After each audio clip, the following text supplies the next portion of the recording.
Om Sthapakaya cha dharmasya sarvadharmasvarupine avatara varishtaya Ramakrishnaya te namaha.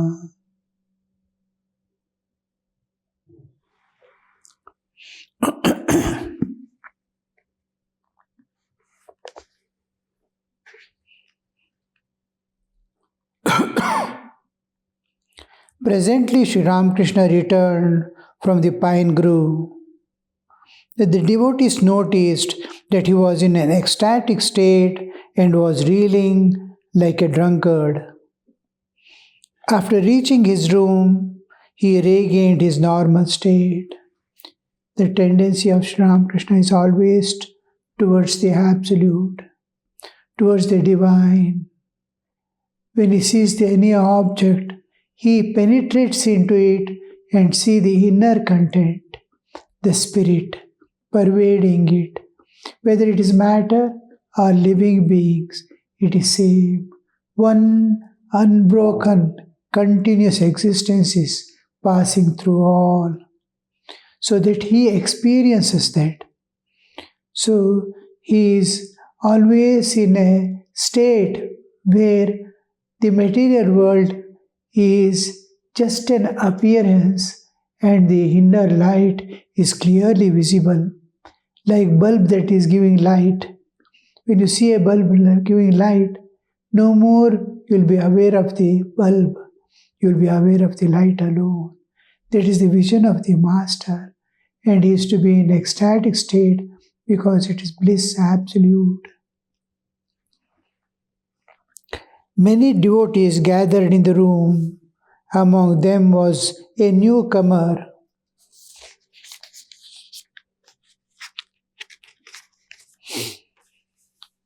Sadhaka from Konnagar, who looked after 50 years of age, who looked over 50 years of age and seemed to have great vanity of scholarship.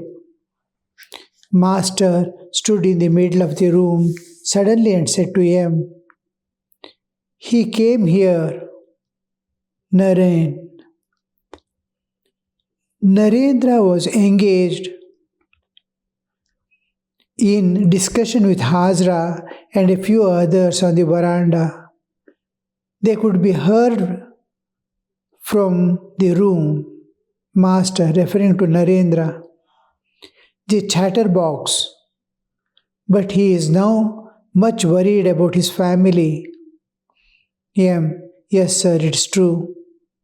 Master, after his father's passing away, Narendra was in very tight corners. He's not able to get job, he's not able to do what should I do? And the family condition is very bad. The only earning was father. So he is worried because it is his responsibility now to lead the family. But he is tending to renounce, and his nature is not to be bound anywhere because he is ever free, Nitya Siddha. So to be bound anywhere is difficult. But the love and compassion which the mothers and house people gave, he has to return back. Pitruruna, he has to offer. Society is suffering. He has greater duties towards this vast society. He is in a tug of war, and he wants to realize God. In the midst of all this struggle, he is as if a rope is put from all directions. Many ropes are put and being pulled.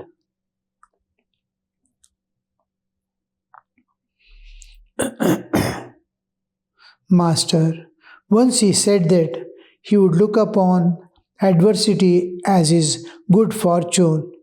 Is not that so? He has great strength of mind, M says. Master is telling, Once he said that he would look upon adversity as his good fortune. Is not that so? See, when we are in a sound position and healthy body, all things are going on nicely, somebody is looking after the family, and everything is going on. Children are educating this, that, and everything. Then we feel, oh, if sufferings or adversities come, I can manage. He looks confident. But when actually adversities come and stand, we will be totally helpless, and we enter into a kind of despondency, that not knowing what to do, like Arjuna in war field. M is telling, he has great strength of mind, a devotee. Does he lack strength in anything? Mind, no. In every body is a fighter's body. They build the body nicely. A devotee is telling, does he lack anything? Pointing to the sadhaka of Konnagar. A devotee said to the master, Sir, he has come to visit you. He has some questions to ask. The sadhaka was seated erect, his chin up. Sadhaka, Sir, what is the way? Master, faith in Guru's words. One attains God by following the Guru's instructions step by step. It is like reaching an object by following the trail of a thread. Sadhaka, is it possible to see God?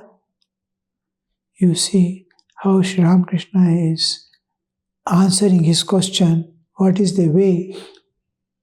Because he has come and is practicing. He has his own understanding also. The sadhaka is not told when instructions are given by Guru. These instructions, when they have their own opinions and experiences of world, and when they take this Guru's words, they will use their intellect also. Suppose they are not able to do, doesn't matter a little. Something, somewhere small concessions, some small compromises, not exactly following as has been told. They waver, and they have the reasons for that, excuses for all that. So that because of the intellect interfering, the man's total helpless condition of dependence, like a person is extremely sick or bedridden, he's totally dependent, he's not able to stand up and go. How he'll be, what will be his state? He has to be totally, he cannot do anything without. Like that total giving to Guru, and whatever he says, to heartily accept and follow will not be possible because of the already preconditioned mind with so many, even after the Guru initiates into spiritual life, most of the people go into the internet and see. They will have their own final opinion about the Guru's words and he said in this sense, he said in that sense. After reading some few articles, each telling in one way, the same matter, so he will find a understanding of the Guru's words. He creates an understanding of the Guru's words. What Guru exactly meant is diluted. Mm. So the thing is just not to look here or there. Once the Guru initiates and tell, just to dive into it. In no time, they will reach the perfection. Just to follow, just to follow. He is intellectual, this one.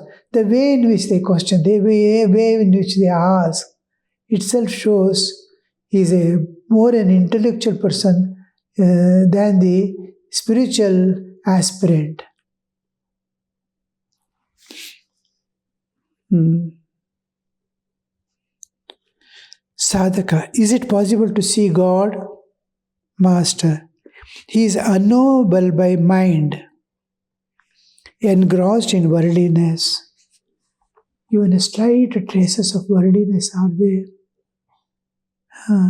The world is holding. It is like a motorcycle you are sitting. It has tremendous power to draw one person and run. If you put in first gear and leave the clutch, you see how your vehicle jumps. So that vehicle, a small string is tied to the window bar or somewhere.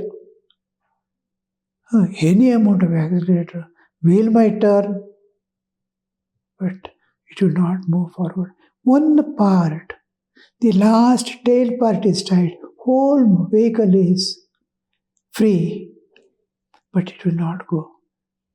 Just because something is holding some part, my mind, my body, everything is intellect is free. Mind is holding something in this world, it cannot go.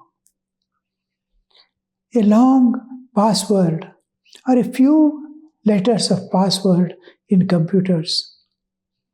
One point is left out, it will not open. All are correct. 99.9% is correct. That 0.1% is defective, it will not open up. Like that is this worldliness. That worldliness, worldly minded, he is unknowable by the mind engrossed in worldliness. One cannot attain, but as the worldliness decreases, small amount of worldliness will not affect, but a hazy understanding of God, hazy, but enough to create faith and hopes. The little if it remains doesn't matter. He is certain, there is no doubt. It is like a translucent glass through which you are seeing a person. You don't have doubt about it, but you don't know who is it. It is like that. Transparent glass means you know very clearly who is it. One cannot attain God if one has even trace of attachment for woman and gold. Most important. Am I attached to my possessions? Have I attachment for any kind of enjoyment in this world? Woman means all kinds of enjoyments, even enjoying a food, enjoying a sight. Then what to do? We convert it into a spiritual sadhana. While taking food, we offer every taste that we taste to God. Especially that which is going to please me. I relish such things, especially I offer to God. Look how fine this is. It's for you I am putting on my mouth. It becomes a yajna, sacrifice. So, see a fine scene. You are going, a small pond is there, lake is there, around flowering plants, a small hill lake. So beautiful scene. Just offer it to God. Oh Lord, you are created, and I am blessed to be here to see it. I offer this sight to you. So that attachment to enjoyments, which is so natural and so common, are converted into spiritual sadhana. Associate everything that comes in life with God and divine.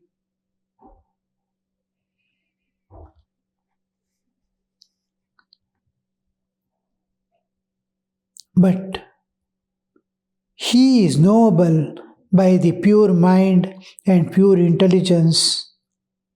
Shuddha Mon, Shuddha Buddhi.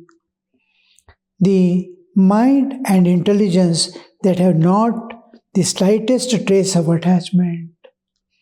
Mind is always free, free from all enjoyment. It is there, all right. It is not there, all right. I want it, I cannot live without it, or I cannot eat without this. That kind of this one.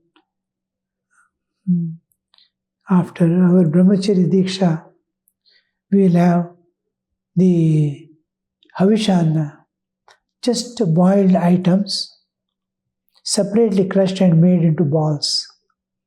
Potato is boiled and crushed into this one. Rice is boiled and maximum they add a little salt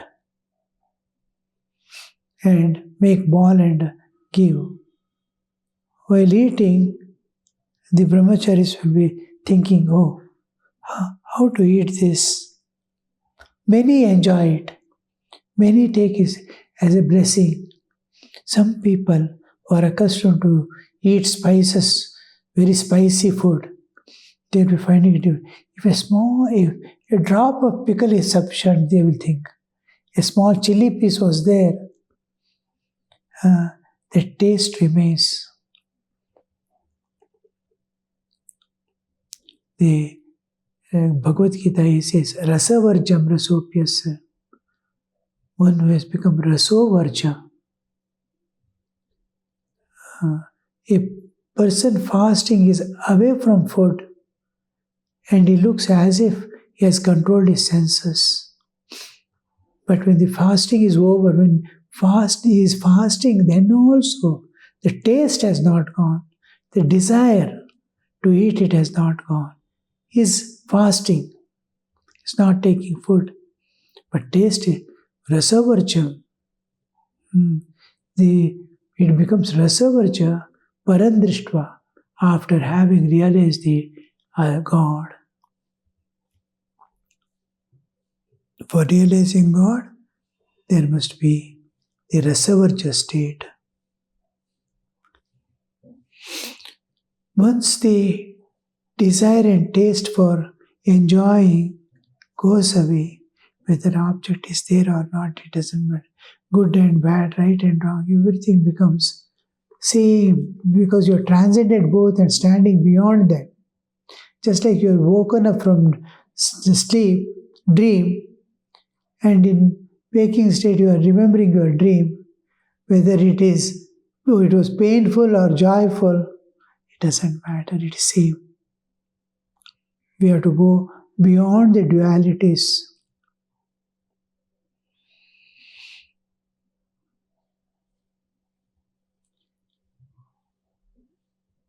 And intelligence that have not the slightest trace of attachment, pure mind, pure intelligence, pure Atman are one and the same. Shuddha Mon, Shuddha Buddhi or Shuddha Atta. Ek. The pure Shuddha Man, Shuddha Buddhi, Shuddha Atma. They are one. The mind actually merges in the God. Shuddha Atma. Intelligence also, it originates from the source, it is going back to its source, and it is one. Now a tree has emerged from the earth. A seed has converted the earth into a tree. Seed has that potentiality, capacity to convert the earth into a tree. It has selected grain by grain, small particles of the earth, soil, and made up the tree. And tree is not different from the soil. It is its source and its culmination also. The trees again fall and enter into and become the soil, one with the soil.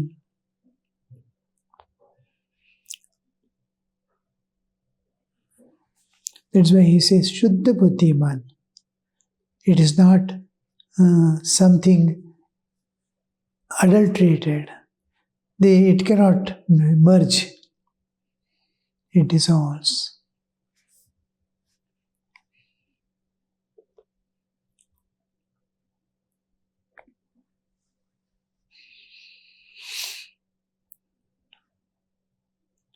Sadhaka. But the scriptures say, from him words and mind return baffled. He is unknowable by mind and the words. Master, oh, stop. One cannot understand the meaning of scriptures without practicing spiritual discipline, an important part. What scriptures say cannot be understood without actually practicing the sadhana. When we start practicing the sadhana, then we get the real meaning. Anything.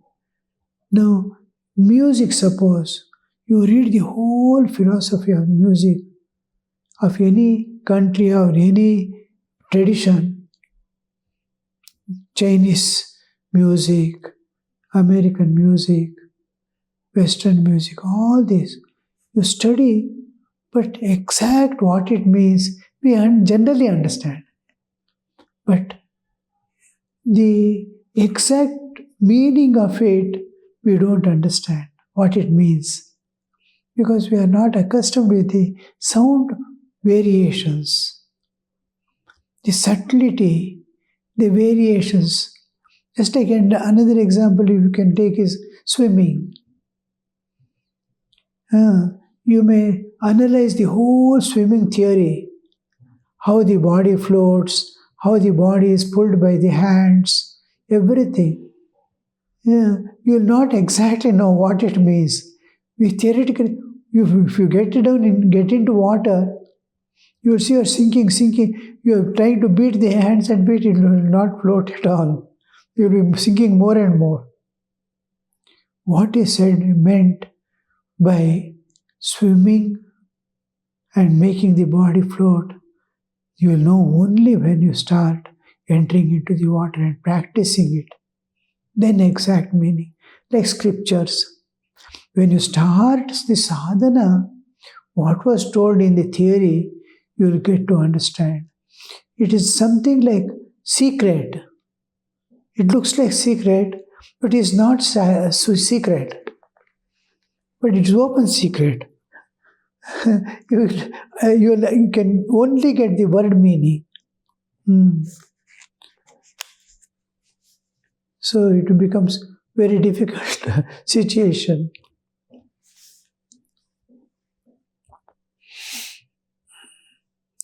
What will you gain by merely uttering the word siddhi? The Pandits glibly quote the scriptures, but what will that accomplish? A man does not become intoxicated even by rubbing the siddhi on the body. He must swallow it. What is the use of merely repeating, there is butter in milk? Turn the milk into curd and churn it. Only then you will get the butter. Sadhaka. You talk about churning butter, but you too are quoting the scriptures. Master, what will one gain by merely quoting or hearing the scriptures? One must assimilate them. The almanac makes the forecast of rainfall for the year, but you won't get a drop by squeezing its pages. What apt example he gives, you see. Sadhaka, scriptures, everything is written.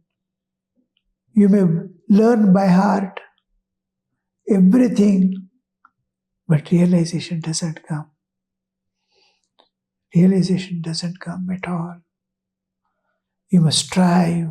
The first part is to whole purification of the body, purification of mind, purification of senses and intellect. Intellect is supported by ego. In buddhi rests the ego. Ahankara rests in buddhi. It is ahankara remains behind the buddhi. Whatever I do, I use buddhi to in the front and I stand behind. I want to drink water, I am behind and the buddhi is making a drink.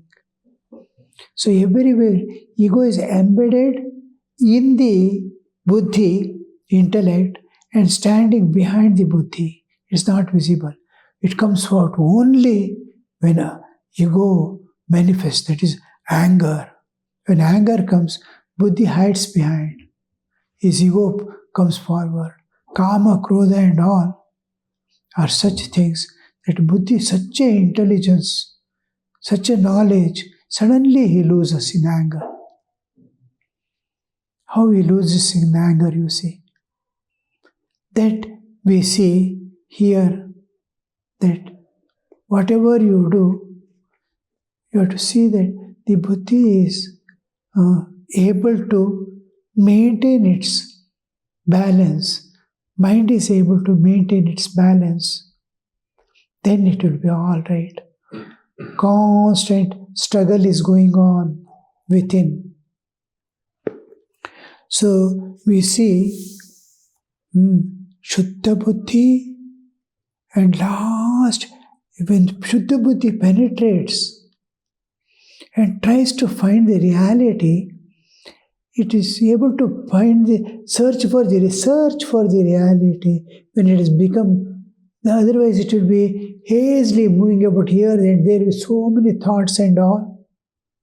And he is not coming to the, entering into the gate.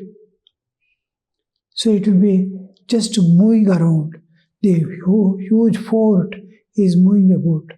I will find where God is there. Where God is outside the fort and searching here and there. When the door opens, when the gate, and when the buddhi becomes pure, it is able to enter into the inside. And then it will be able to search. Now the search is able to, he is able to focus. When he tries and he is not able to, after much struggle, he is not able to find what he was searching for, then the buddhi surrenders. This is called buddhi visarjana. The buddhi itself says, no, I can't. Then the realizations come. Om Shanti Shanti Shanti Harihi Om Tat Sat Shri Ramakrishna Arpanamastu.